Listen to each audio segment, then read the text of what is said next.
aimer Eric, collaborer avec lui et même bénéficier de ses services et faveurs, de son amour tout simplement.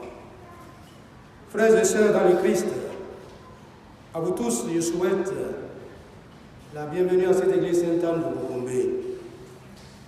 Que la grâce et la paix de Dieu notre Père et du Seigneur Jésus le Christ soient avec vous tous.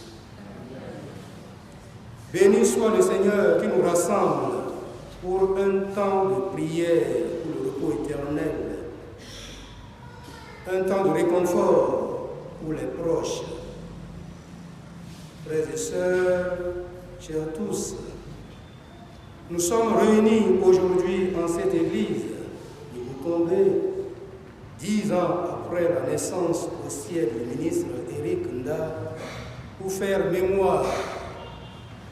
En effet, il y a 10 ans, le 3 mars dernier, Eric quittait ce monde.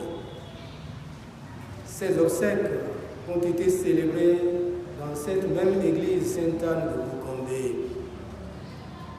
Certains y étaient et ils sont là encore aujourd'hui, 10 ans après, pour dire que tous ces liens qui se tissent ne s'arrêtent pas avec la mort.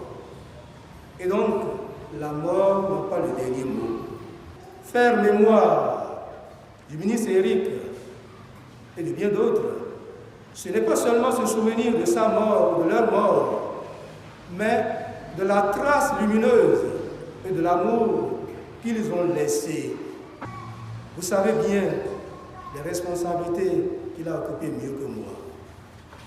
Oui, et c'est à travers ces responsabilités qu'il a témoigné de l'amour de Dieu pour son prochain, avec bien sûr ses limites humaines. Tout n'a pas été certes parfait, et comme la perfection n'est pas de ce monde, on pourra dire qu'il a fait ce qu'il pouvait. Que le Seigneur le lui reconnaisse.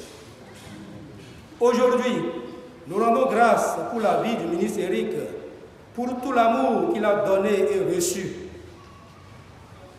La parole de Dieu nous rappelle que pour le croyant, la mort n'est pas une fin, mais un passage vers l'éternité.